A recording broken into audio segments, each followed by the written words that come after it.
Test, test, test, test, test, test. Okay. All right, so we left off last time with a shamefully image-free discussion of the inner court, the emperor, the empress, the concubines, the eunuchs. And I redeemed that lack after you left by doing the Google search to find these lovely images. So prepare yourselves for some sheer pleasure. Oh, good, I didn't. Okay.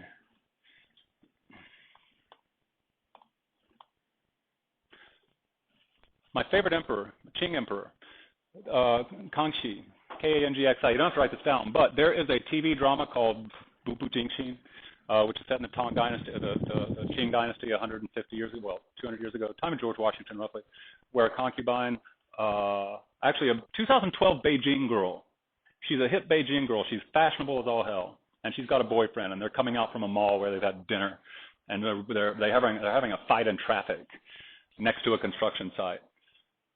And she's yelling at her boyfriend, and cars are honking their horn, and the construction worker comes up to her and says, "Will you get out of my construction site and stop yelling?" And she yells at him, and then he slaps her or something, and she drops her water, and the water falls onto a live electrical wire, and then a car comes and hits her, and it throws her against a billboard, and she slides down the billboard into the electrical water, and wakes up in the Forbidden City 300 years ago in the Qing Dynasty, wearing silk, because she has just reincarnated backwards into a past life. She's a Buddhist, and woken up in the Forbidden City, and she's drop dead gorgeous, and she, so it's like the Wizard of Oz, except instead of going to Oz and meeting the Scarecrow, she goes to the Qing Dynasty and meets the emperor and his sons, the princes, and she studied them all in history because she's Chinese and she knows Chinese history.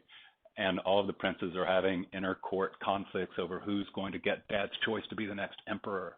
And she knows these 21 sons, these 21 princes, some are going to kill the others, all sorts of things are happening, but she can't say anything about it because she doesn't want to change history.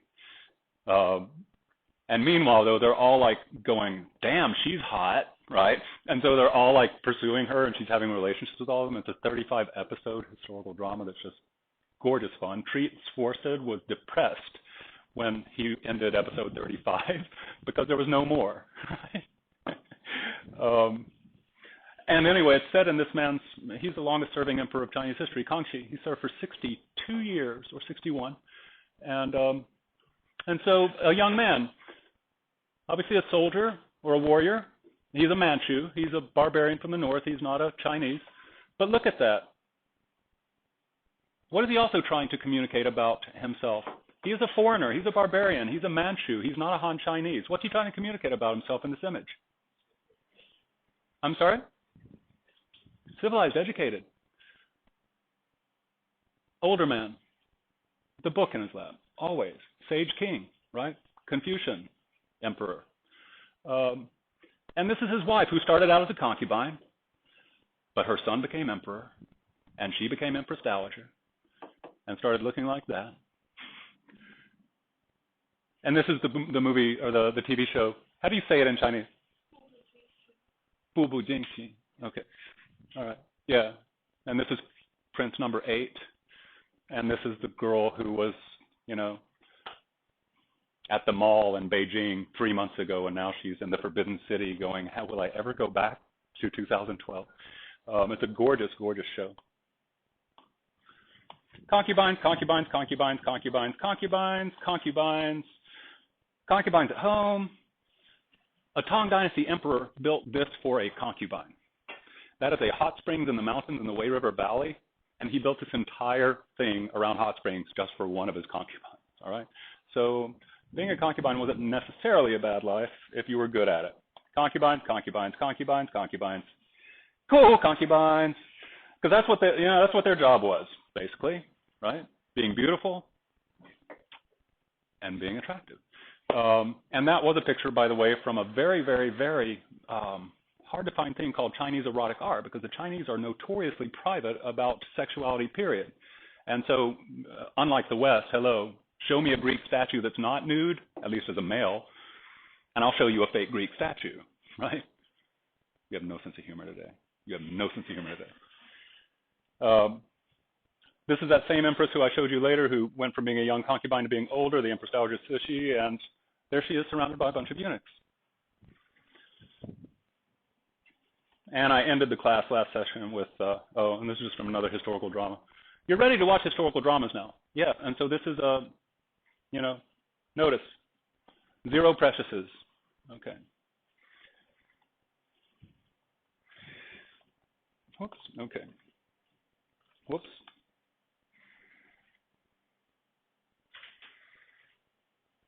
Now, we did this already, did we not? You're the only class that did this. But you do, again, this is expectations, so practice your I am going to have energy last block of the day. I am going to have energy, positive thinking and positive speaking. Pick up your pen and get ready, because this is, notice only you talked. Your jury didn't talk, who was sitting back there, who didn't watch the movie and such. This is called critical thinking. The man burned all the books. The Qin Emperor burned all the books of the Confucians. He burned all the books of the Taoists. He burned all the books of the Mohists. He burned all the books of the philosophers. And he said, anybody who possesses these books will be killed. We're talking the first emperor of the Qin dynasty.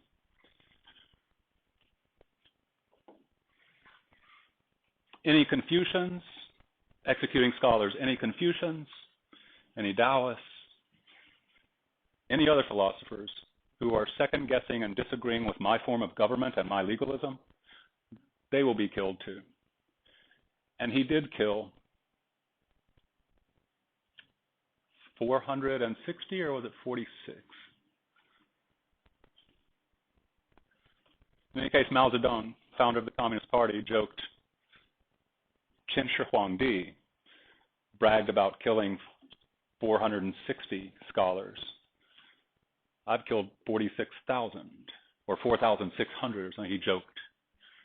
Because Mao Zedong also killed people who disagreed with his form of government when he launched the Chinese Communist Revolution and brought peace to China and unified China. Do you see the connections? I'm trying to make you see the amazing connections between Qin Shi Huangdi, long period of disunity, unity, and then people who are saying, well, we're second guessing your accomplishments. And him saying, you know what? Death to you. Because unity has come after untold suffering for centuries. And I have unified this. This is no time for you to talk about, well, it should be this way instead, because by God, we are consolidating now. Censorship, killing scholars, building the Great Wall.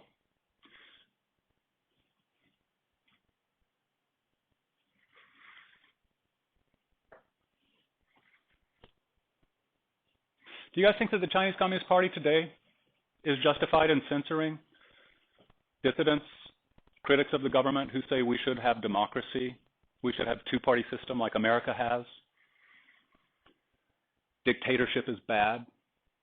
The Chinese Communist Party should not be an authoritarian single-party government who absolutely rules. Do any of you think that the Chinese Communist Party is wrong for saying, you talk that way, give us American-style democracy, and it is prison for you?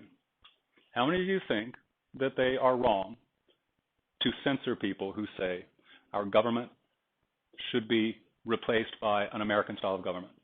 Not just American, just Western/democratic, because it could, well, I can see the benefits of a dictatorship in a peacetime and a war time with fast actions and fast decisions, but in peacetime maybe speed is not of utmost importance, and talk about what might be best for people within multiple party systems, so you're not all agreeing with each other. You can find fault in them. Okay. All right. Fair enough. So what did he just imply there as the weakness of a single party dictatorship? I'm sorry, speak up, please.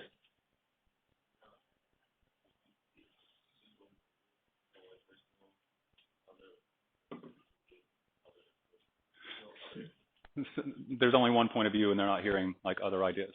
Do any of you want to consider challenging that? Is a single party dictatorship necessarily one that does not have opposing viewpoints within it before decisions are made, like Republicans versus Democrats in the U.S. Congress. They argue. A lot of them read it, so they read it at an average of an 8th grade level, which is terrible. A lot of U.S. congressmen are idiots reading at an 8th grade level, which is terrible. But they argue. The U.S. is not the best example. They're probably better. David's been nice and patient back there. And he has a nice, strong voice. I don't have to ask him to speak up. Go ahead. So basically, I'm sure that in any dictatorship, everybody knows, especially the leaders, going to know that his one viewpoint isn't always going to be the right one. So he's always going to set up a cabinet to kind of give them different views and have an expert who also has different people under him giving him different views to kind of find the best way to move forward.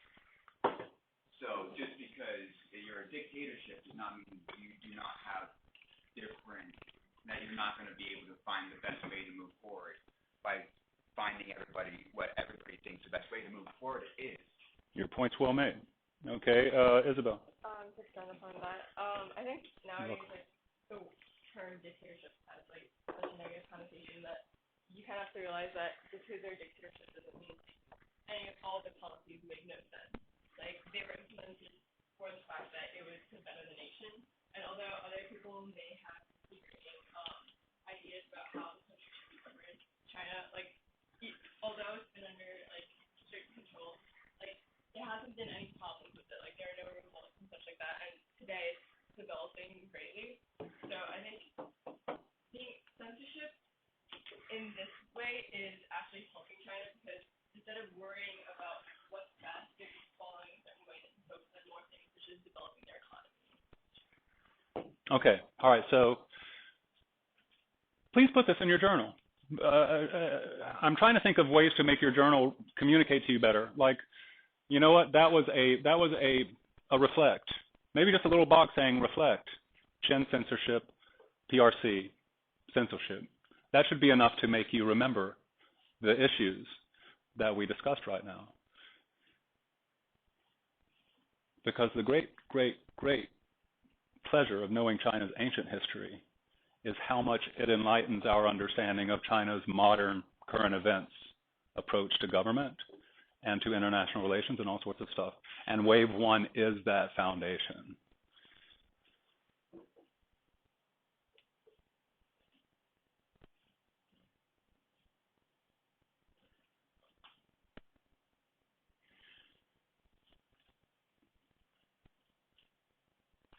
Banning production of and sale of non-essential luxury goods. He did that, and I don't have time to show you. But to go back, I think I told you last time. Notice what we're talking about here. What factor of analysis, what general social studies type category are we talking about when we talk about banning production and sale of goods? Is that religious? It's what? It's economic. We have not touched on economics of this first wave or second too much at all, because this has been a very, very bumpy second semester. Even they're always horrible in terms of continuity and focus and all that sort of thing, but especially this one because of February. So it was in the Daoism and Confucianism packet where I asked people, one group, there was that topic, what are their views on business and wealth? What is Confucius' view on the virtue of a businessman who seeks profit as his major goal in life? I want to get rich. What does Confucius think of that man? Their intentions are good, and if things around everyone around them is equally like wealthy or not in poverty, then it's fine. I'll quote the analect. To get rich is not a bad thing if one doesn't sell one's honor, basically, he says, right?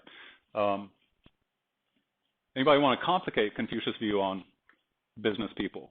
Besides the fact he says everybody wants to be prosperous. I don't think he says rich. I think he says prosperous. But if one has to compromise their virtue, their goodness to do it, I would rather sweep streets, he said.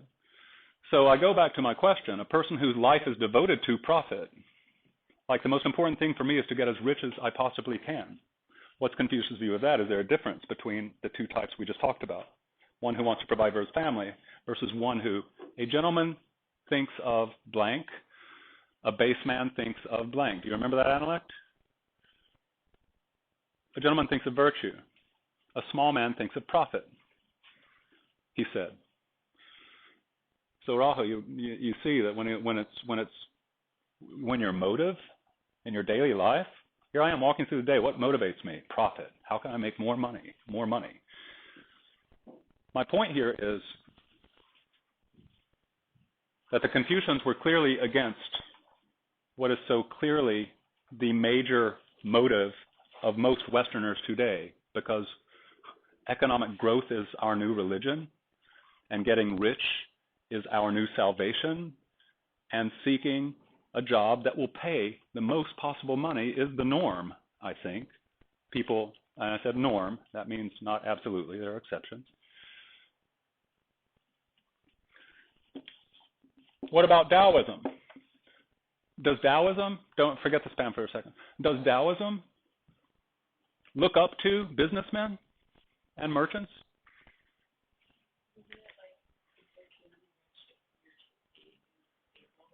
That was Confucius too. Yeah. Confucius said to be a rich man in a righteous state is a good thing. To be a rich man in a vicious state, a corrupt state, is a mark of shame. Right?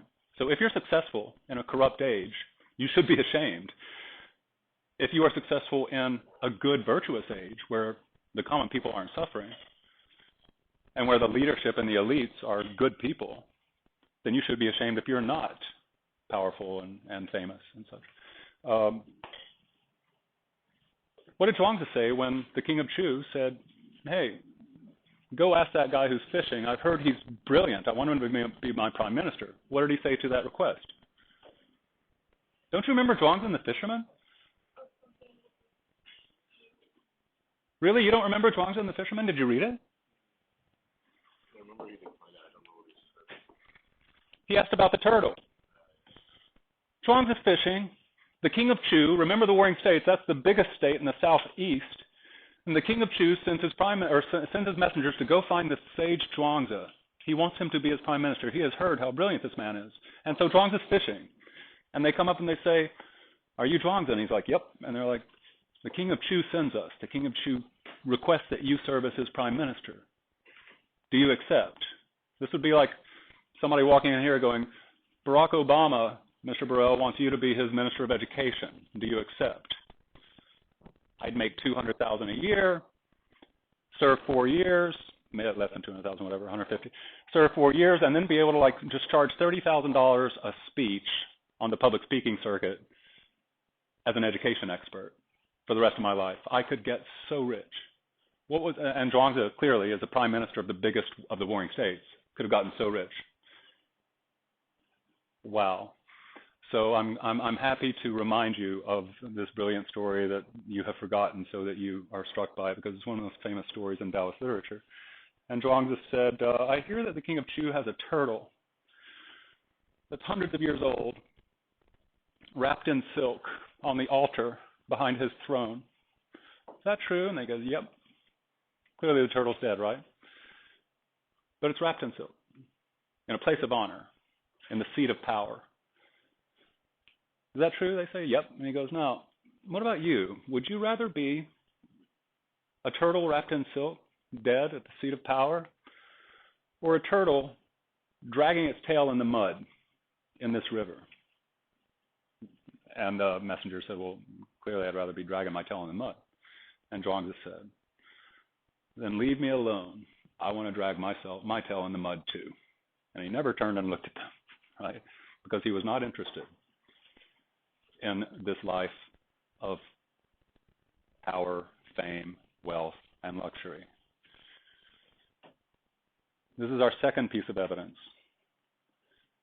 Confucians and Taoists look down on business people. They look down on those for whom profit is a high value, a life devoted to profit. I want to become a slumdog millionaire.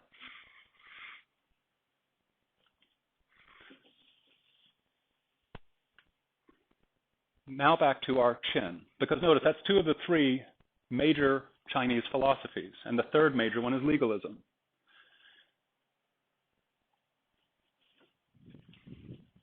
Remind me about spam, it's very important.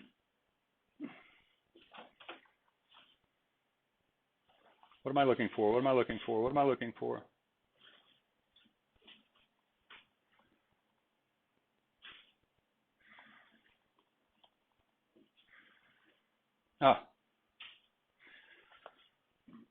Okay, Qin's Imperial Processes. We hit this last time. You wrote about this last time.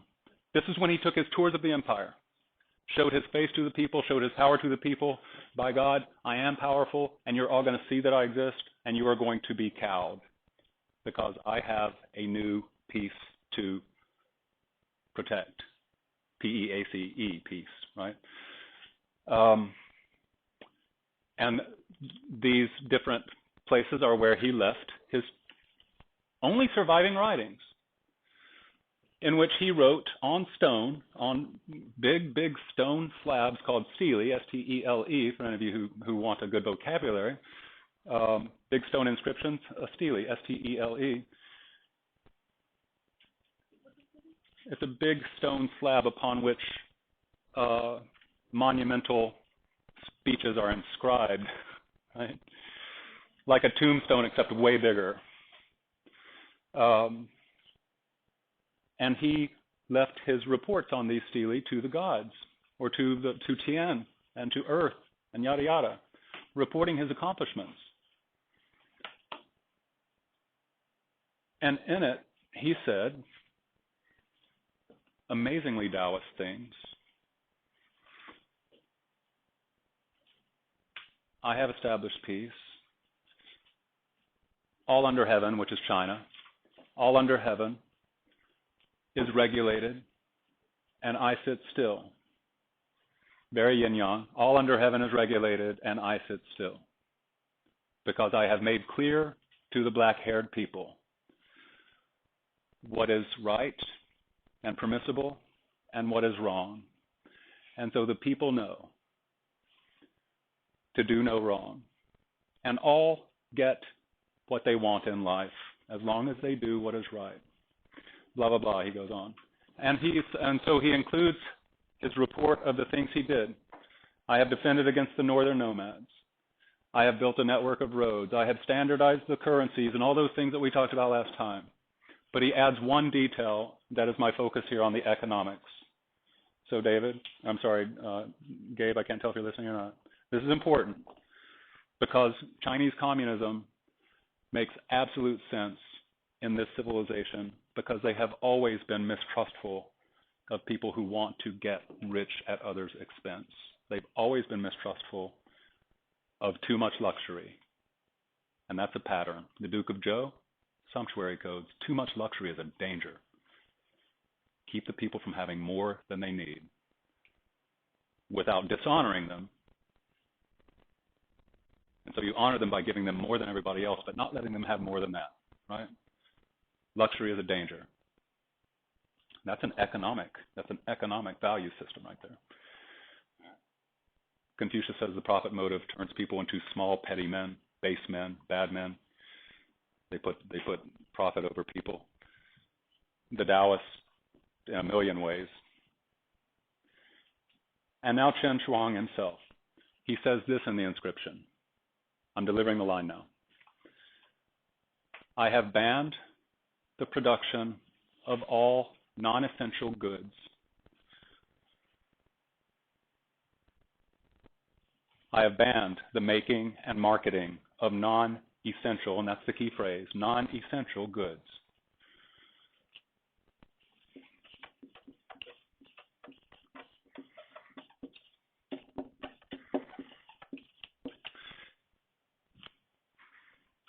What are non-essential goods in an economy, in a market? What is not essential? Please discuss amongst yourselves. What do you think he would ban when he talks about what people can make, but they're not essential, and therefore, just like censorship, you can't say certain things, you can't write certain things, also you cannot produce certain things. This is an economic form of censorship. What non-essential goods come to mind? Discuss amongst yourselves, please.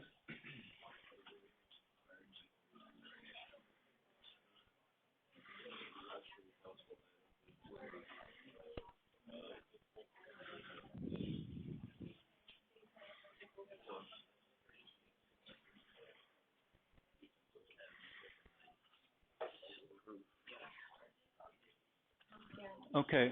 In the interest of moving on, clearly you're probably like, why is he even having us talk about it? Because it's obvious. What's not necessary is not. What's necessary is what is luxurious.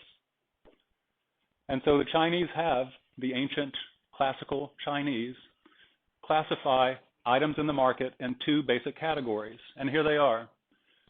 If you want to have an interesting brain when you go out saying, I'm educated in Chinese history, this is incredibly interesting because this is 2,300 years ago.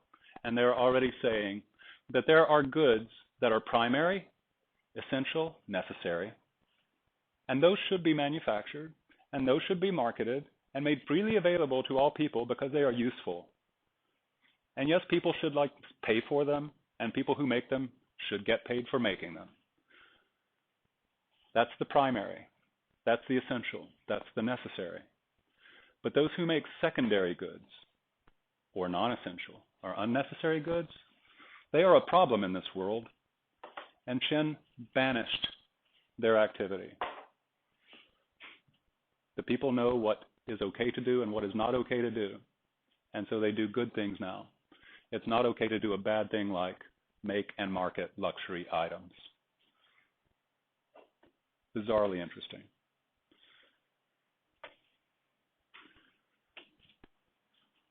Let me deliver the economic terms here, and this is we will return to this over and over again.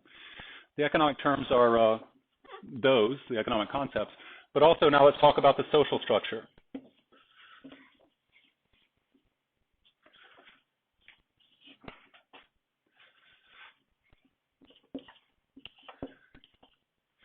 I'm going to give it to you quick just because I want to stay on track and try to get through to the end of this lesson.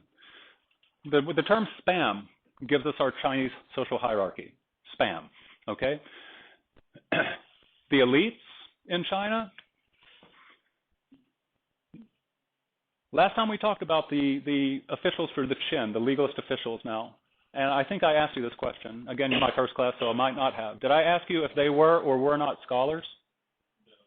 Did I ask you if they were or were not required to study something and know something, the way Confucius said you should study and know the Confucian classics? Okay. Did I tell you the story about the Chinese Qin Dynasty official who 15 years before you were born, the bulldozers China was making some land developer was making a condo, and you got to excavate a good 50 meters down for the foundation for this 25-story condo, and they hit a tomb. And so they had to stop building. Chinese archaeology is just awesomely interesting because of this, because only now are they developing, and archaeology has become advanced enough now that it's almost perfect that it's taken them so long, because back in the old days when we made archaeological finds, we didn't know how to preserve them. And so we lost so much because our science, our understanding of how to preserve things dug up in the earth from thousands of years ago, it wasn't good. And so we lost them. China is so late developing that we're good at it now, and so we can preserve these things. And it's developing all over the place, obviously. And so they're just and it's the Central Plain, and so they're just hitting things left and right and center that are Zhou Dynasty, Shang Dynasty, Han Dynasty, and Qin Dynasty. And this was the tomb of a Qin official. And guess what he was buried with? A Qin official, right? Not an aristocrat, an official. You are hired to do the job that I'm telling you, by God, you're going to do. Not more, not less. What was he buried with? Qin laws, bamboo strips, buried next to him.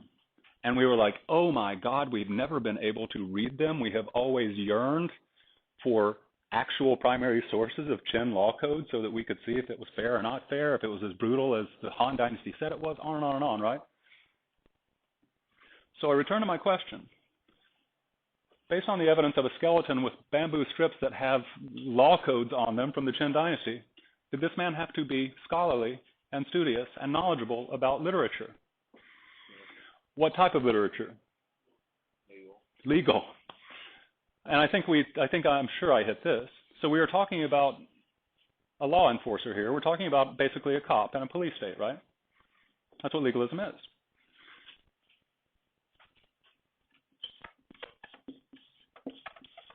So even during the Qin, and this gets interesting, even during the Qin, the top level of society with the most authority and also the best pay was a scholar of law. Look, the cops have to know the law too today. They arrest you because you're breaking a law, and they know that law code, right? I'm writing you up because you violated code 23.5 of the traffic code, right? They got to know their law stuff. So, parenthetical, make sure you put that law there because it becomes interesting when we hit the Han. Who do you think is the second level of society in terms of honor? In terms of like you are an honorable person. You are valued in society. The P is for peasants. Because peasants make primary, essential, necessary goods. Namely what? The freaking food that we would starve if they didn't make. These are really important people. And the word peasant to me is offensive. They're farmers, right? But anyway, so peasants are the next honored in all the ancient Chinese wisdom. Confucian, Taoist, legalist. In the Shujing, the sage kings, who do we care about? The common people, right? The sages see through the Tian sees through the eyes and hears through the ears of the people. The A, what do you think that stands for? What social class? Artisans. Is that on the board? So how the hell did you know? I know, but he didn't have it last year. Because it's a secondary and non-essential, so it's a primary. Do artisans make secondary or primary stuff? It depends on what they make, doesn't it? It depends on what they make. What sorts of things do artisans make, craftspeople make, that you would call primary? Clothes. Yeah. What other things? Tools, clearly. How about furniture, right? There are things that we need, right? I need a chair, don't you, right? Whatever, right? Farming tools, weapons? Weapons are necessary to make, right? We got nomads up north. So, and then at the bottom, look at the bottom of the social pyramid.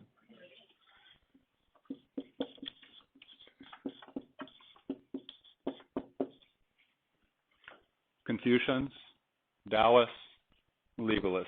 They disagree. We got a three-way Venn diagram going here. They disagree on quite a bit. But one thing that they all overlap on is don't trust and don't honor people whose purpose in life is to get rich. Don't honor business people because they've devoted their lives to selfishness and the satisfaction of their own endless, bottomless desire. They want to make money off of other people and take money out of other people's pockets, and that's the most important thing for them. Don't honor them. Keep them down. Keep them down because they're dangerous.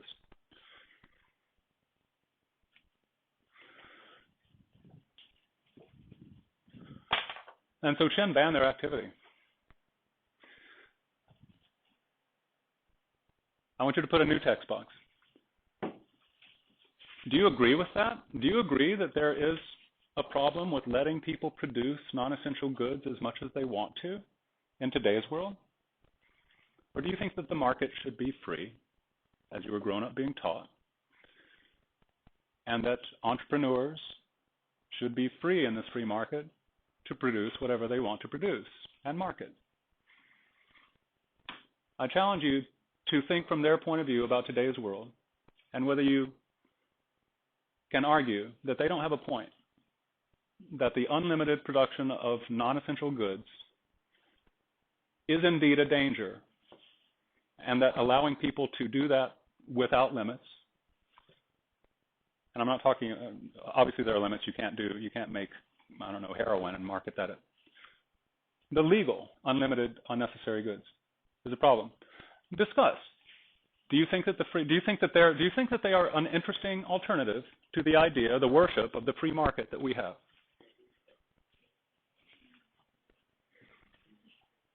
This is where history gets interesting.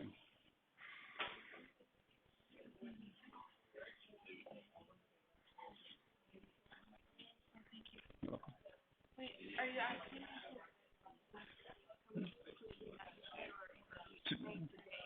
Today, yeah. Today we say non-essential goods are good. That's what Orchard Road is all about, right?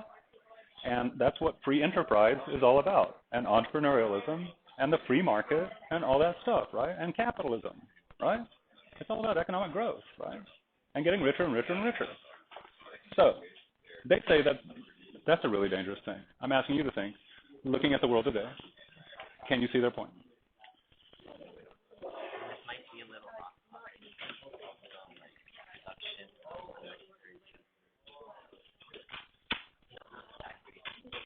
Oh my God, really?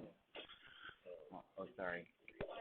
I didn't notice you were coming around. Look at this.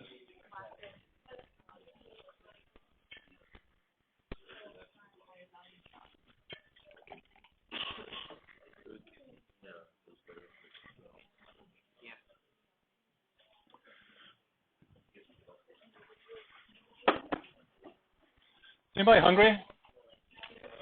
I've got now, if you're not having tea, I don't recommend it. Although I could give you some water, because these are very flaky pastries with a fruit type filling in them, kind of croissant-y in terms of the flakiness. But they're quite good if you have tea. They're just dry.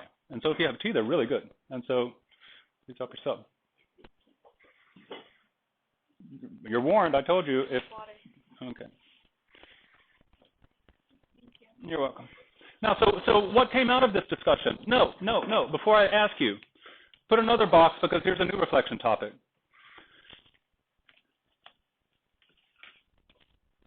Very un-American, but does that make it wrong? Ban the production of non-essential goods. That's our reflection topic. That is a totally open game for most interesting thing posts. Am I? You're welcome.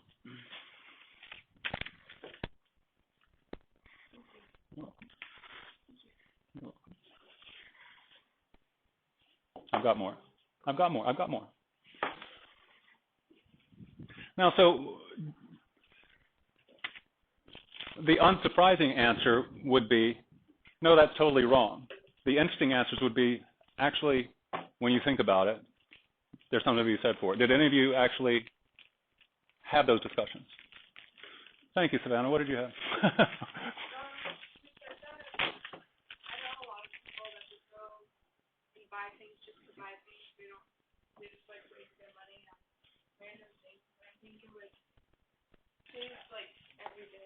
Did you have one already?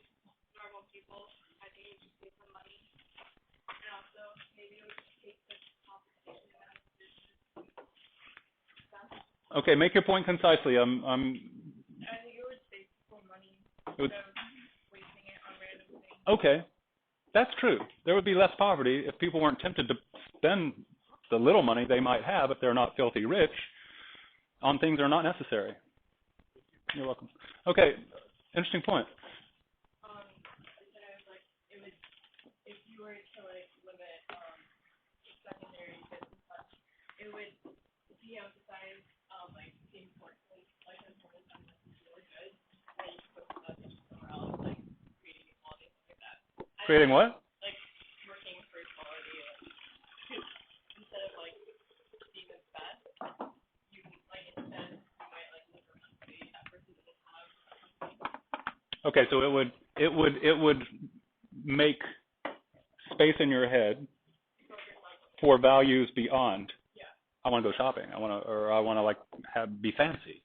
Yeah. Okay. At the same time, it's good in theory, but if you were to implement it now, it would definitely not work, because everyone has been so used to the mentality of a free market that if you were to do it, they'd be like, "Oh, you're so communist. Are you trying to impose upon my freedom?" Yeah. Anybody? I feel like they would find a way, even if they were only to sell essential goods, they'd find a way to make luxury items through that. Shoes are essential, but I know people with $500 Jordans, Oh yeah. Right. That's really interesting. Although, of course, an official could say, like Chen said, right? You make shoes of no higher quality than this, right? We have standards, and you don't go beyond them any worse than you. You make chariots of a certain quality. You don't make luxury ones, but you don't make ones that'll break down. So those things I think are soluble or solvable, the way I want to say it. Talk. Isn't buying secondary goods the point of life? Isn't it the point of life? Like, for example, if you're a sports lover and if you like playing sports, you need equipment to play sports. And those are secondary goods, but you can enjoy playing sports with that. Responses to that question? Or did I make the mistake of giving you food so that you're paying attention to your tongue instead of your ears? Oh, here's my response. That implies that recreational items like tennis rackets or whatever would be classified as non-essential goods. And I think that it would be very, very easy for some minister to say, or for even a wise king to say, no, it's important to play. Recreation's important. Yes, you want balls to kick and bats to hit them with and gloves to catch them with and all sorts of things. Does this mean that it's essential is classified wider than just necessities like a table, chairs? Yeah. Well, again, and God didn't write a book saying what is and is not essential, and so a wise person would have to draw the line somewhere, in every single case. Yeah.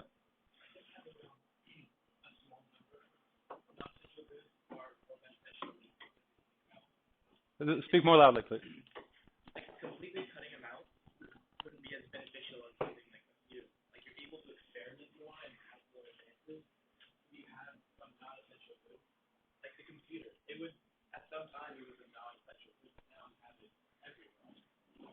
And it's, and yeah.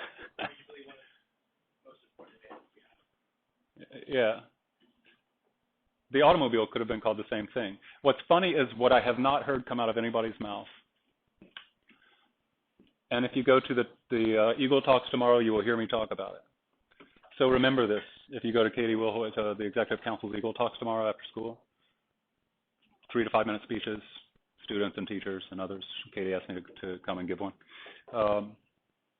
Remember this remark if you come tomorrow. Now, I saw another hand before Isabel. I was saying that if we're talking about banning secondary goods today, right? So that's kind of impossible in this day and age that everyone is people today are more intelligent, more creative than those back in the day because of all the censorship and inability to learn. So it was easier to control how something was necessary or unnecessary. Yeah. Okay. And notice, clearly, whether it is possible versus whether it is wise are two different questions. Clearly, depending on the country you're in, by the way, depending on the country you're in. I think Singapore would have a much easier time, for example, than the United States in saying, we're banning that. Right?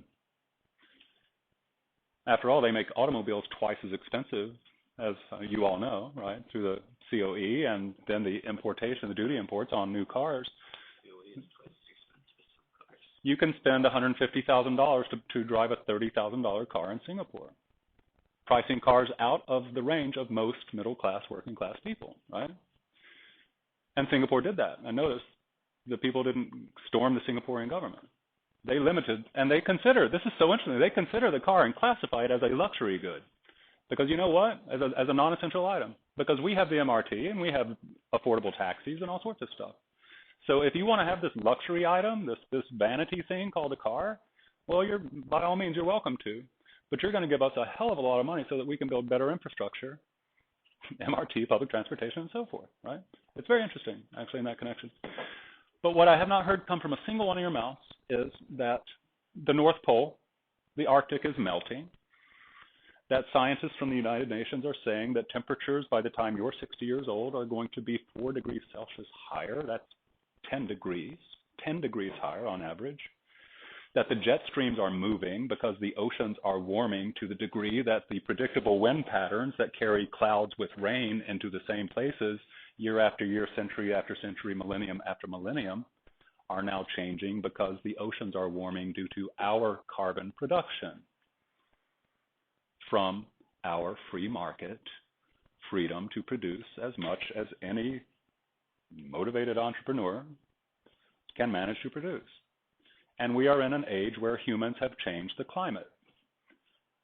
For the sake of, this is my lens when I walk into a 7-Eleven or a shopping mall. I'm not like going, oh, this is so wonderful. I'm going, will my students' grandchildren be living in an apocalyptic world? And I'm not exaggerating in the slightest. Will civilization have collapsed by the time that my kids' kids or their grandkids are alive? Because we cannot stop this pursuit of non-essential goods. Walking into 7-Eleven to me is an experience of true sadness and disgust, because if you look at every row of every shelf of stuff, Snickers, Kit Kats, on and on and on, right? If you look at how much we thoughtlessly, the packaging of things, right? On and on and on, right? And so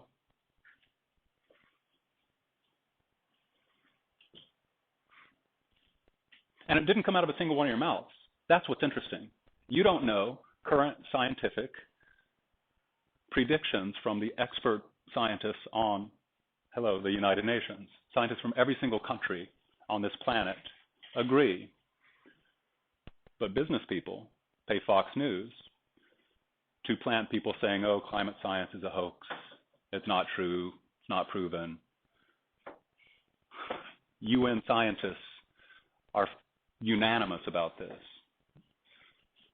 And it hasn't come out of a single one of your mouths. To me, that is wildly, wildly, wildly significant. You have no idea that you might be living in the last century of human civilization because we have changed the weather. And the breadbasket of the United States, the Midwest, the farms, they won't get rain. And rain will not fall in a predictable place for thousands of years because we have changed the weather and disrupted climate for hundreds of generations to come, because it's going to say, scientists say, it's going to take roughly 10,000 years from the time that nature stops us. Because notice, we're way too young. This is also, see, notice I'm thinking about modern events through Chinese philosophical lenses. And when you do that, you think of capitalism as yang. Energy, energy, energy, production, production, production. Machines to just tear up the earth and coal, coal, coal, and pump, pump, pump, and just produce, produce, produce, fire, fire, fire, heat, heat, heat.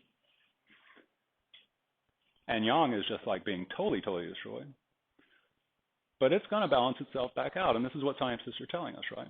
So yin will have its way, and that's what they're telling us by 2100. They're saying that NASA 2 weeks ago said civilization is highly, highly threatened with collapse. On and on and on. And none of you even thought about that in connection to this question. Should we limit the production and consumption of things that are not necessary in human society? Can anybody tell me why you didn't even think about that? I mean, do you agree that it's a relevant connection to make first? Yeah. Challenge me if you don't. Challenge me if you don't.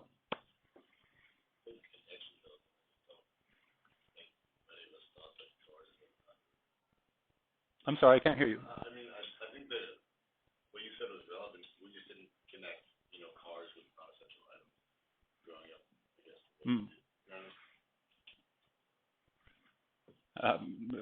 Shopping malls? Yeah, I'm talking. Because we don't see the production process, we just go to shop and buy, consider how it got there. And you don't seem to be in any way educated. Ironically, since over 10 years you have spent $350,000 at this school. Over 10 years, $350,000. Most families don't make $1 million in their entire life. And you're not aware of the fact that contemporary science is actually saying things that should make all of us go, really? If we don't stop what we're doing now? We're killing our grandchildren's chances to have a predictable, stable life. We're ending civilization because it's so important for us to hop on an airplane every single break and fly somewhere to stay in a hotel. But anyway, this is, to get back to it, this is how Chinese philosophy can make you see the world. This is not a tangent, and this is not a sermon. This is how Chinese philosophy can actually make you perceive walking through the world today. And it's very ironic, because all of their wisdom puts at the very bottom what our Western system puts at the very top: the merchant, the businessman, the economy. Do you see that? It's a fascinating thing. Now,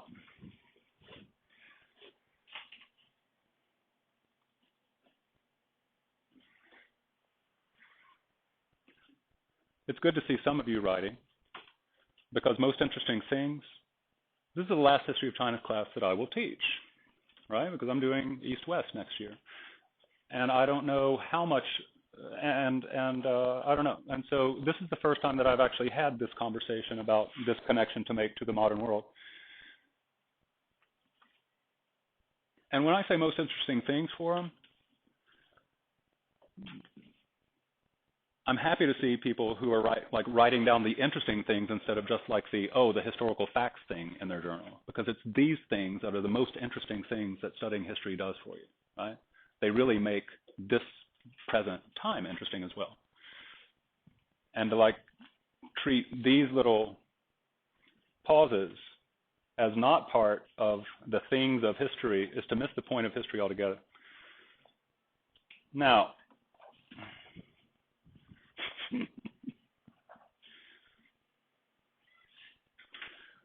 let's talk about the fall of the Han. Okay, the Han. The fall of the Qin. We're moving on. The fall of the Qin dynasty.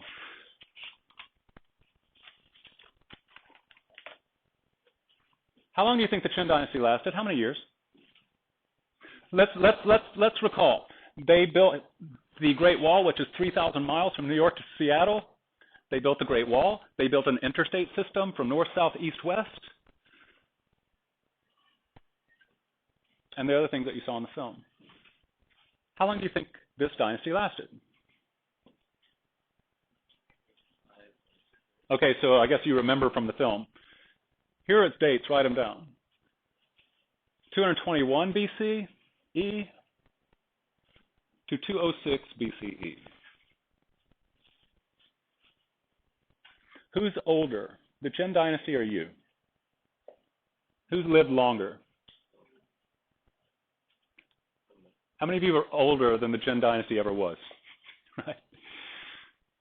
It should make your head explode. They unified China. They brought peace to the Warring States period. They made freeways all across the land. They irrigated as well. We didn't talk about that. They created the Great Wall. And they only lasted 15 years. So why did they fall? Do you remember from the movie why they fell? The people rose up. Well, clearly. But why did the people rise up?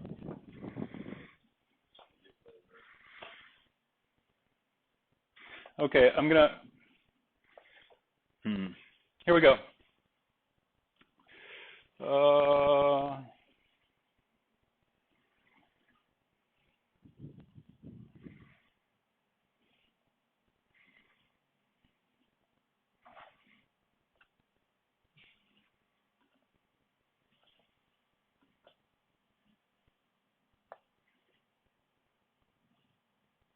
Well, that's a bad idea.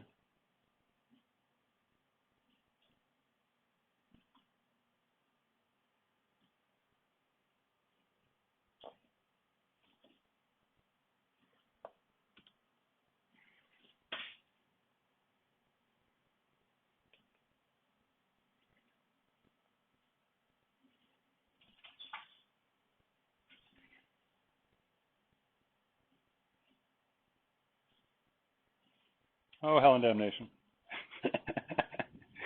Yeah. All right, we'll try that.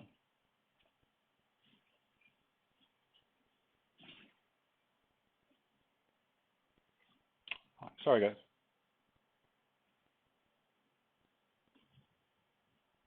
Okay.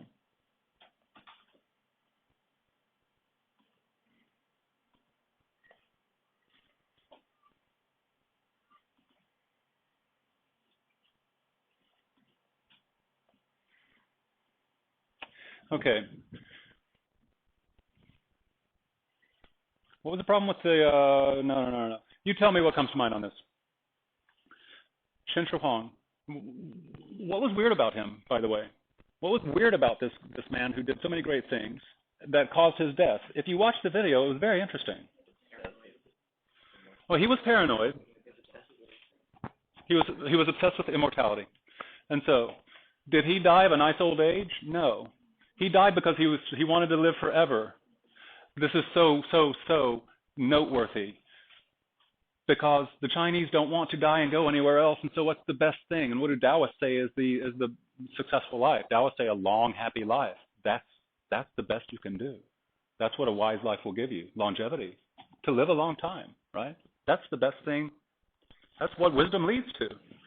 You lived long and well, not richly, but meaningfully and happily and calmly. You loved it because you're on heaven. But you're temporary, and you have no guarantees that you go anywhere after you die, and so live well and live long while you're here. Be a long-lived temporary angel. That's my language. And so the Taoists started saying, well, nature has plants with yin and yang properties that we, and other things, that we might be able to combine with our own qi in our own forms to help us live longer. We can't be eternal, but we can try to be immortal. Make our physical body last forever on earth. Don't live forever in heaven. Try to live forever on earth. They started looking for this. And the name of the branch of Daoism that started looking for pharmaceuticals, basically, herbal drugs, other types of potions, elixirs, pills, were Huang. Now, this is the third time we've heard Huang. What is Huang He? That's the Yellow River. Huang Di, Jinshi Huang Di, that's the Yellow Lord. Now, Huang-Lao, as in Lao Tzu, Daoism.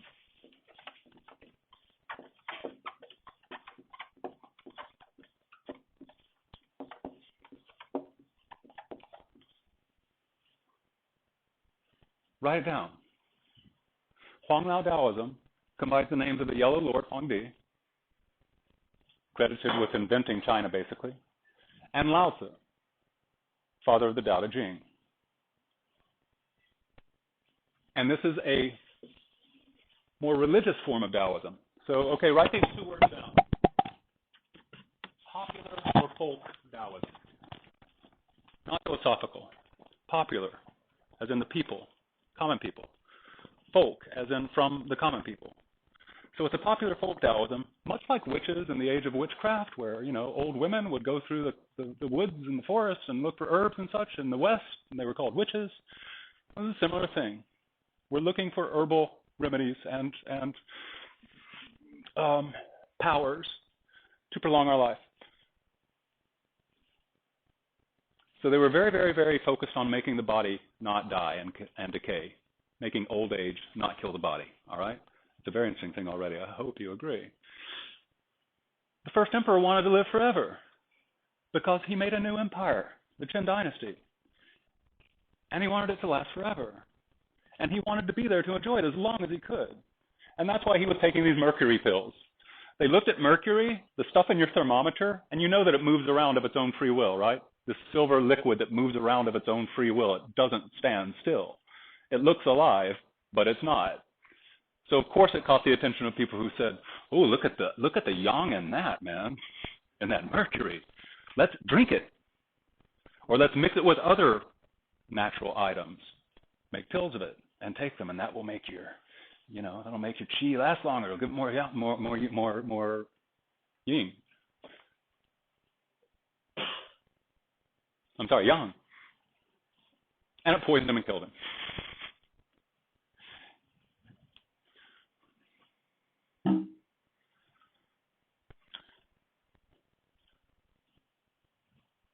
It killed him when he was coming back from a trip. So he was not in the capital city, the emperor. He was on a royal chariot, accompanied by soldiers, going from basically the Mount Tai area, from Shandong, over back to the Wei River.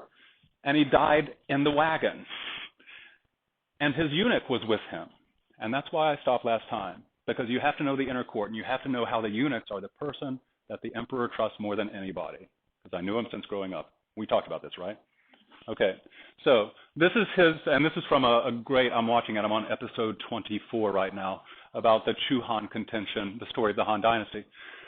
It starts with Qin alive, this 35 episode drama. So you see Qin alive, you see him die, and then you see the civil war that breaks out. No, I'm sorry, then you see his son take the throne, and that's the story I'm going to tell you right now. So when Qin died, on the road, his eunuch, his chief eunuch, and his name is Zhao Gao, if you want to know that, Z-H-A-O-G-A-O. It's such an interesting story. Z-H-A-O-G-A-O, Zhao Gao. His chief eunuch traveled with him. And with his chief eunuch was also Qin's second son. And his second son's name was Hu Hai. How do you say his name correctly? Hu Hai.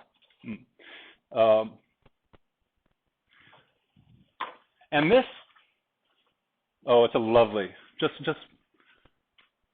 here he is dying. He hears music, he's sick in his chariot, and he says, take me out in this scene. And his chief eunuch says, go back inside, it's too cold. And the emperor says, I became emperor when I was 13. I eliminated the 6 states, I united the world when I was 39. My achievements beyond comparison. And his chief, you'll be immortal for 1,000 generations.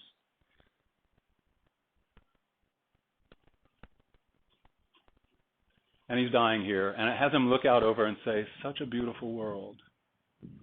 Temporary heaven. And we're permanent heaven, but temporary angels, right? And here he is just admiring nature and saying, oh, it's so beautiful, and then he dies. So we've got a dead emperor on our hands.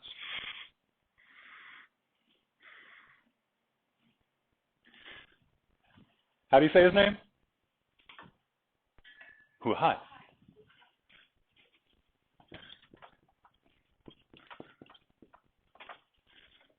It's actually one word, but whatever. This is his second son. The emperor had an older son who was far better.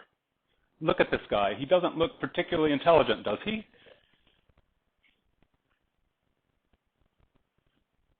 And this is the letter that the Qin emperor wrote saying, my successor is Fu Su. My older son, my smarter son, my better son. He will be able to make this dynasty continue, and my achievements live on. And the eunuch said, let's change the name on this, forge it, and put your name on it, goofball. And they do.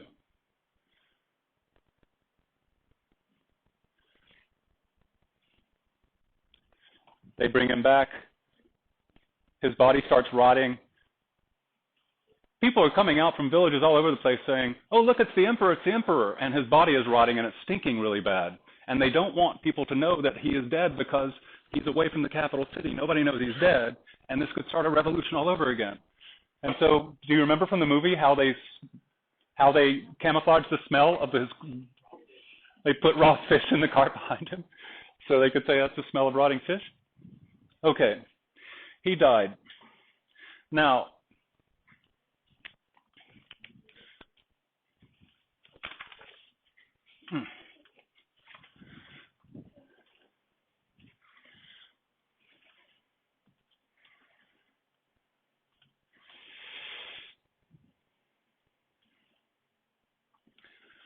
long story short, the second emperor, Hu Hai, does become the emperor. He is an absolute idiot. Remember the dynastic cycle? Good king, many generations later, bad king. Here it is, quote, writ small. Those of you who want to be a good writer know the term writ small because Plato uses it in Plato's Republic. He says that the government, the state, is the individual writ large, written. So if you actually use the writ small, writ large language, it is an idiom that comes from Plato's Republic. You'll sound educated. You'll be educated because I just educated you in it. This is the dynastic cycle writ small. It didn't take 15, 20 generations. It took 2, from the greatest man ever to the worst son ever in 1 generation. The people hated him because he built a big palace, he surrounded himself with hotties, with babes, and he spent his time, it's nice to be the king, having sex with as many girls as we could while his eunuch ruled and prospered. And the empire went to hell, and this idiot didn't even know because he was just enjoying drinking and touching girls every day as emperor, right? So it's the same type of Zhou Xin, Qin You type thing.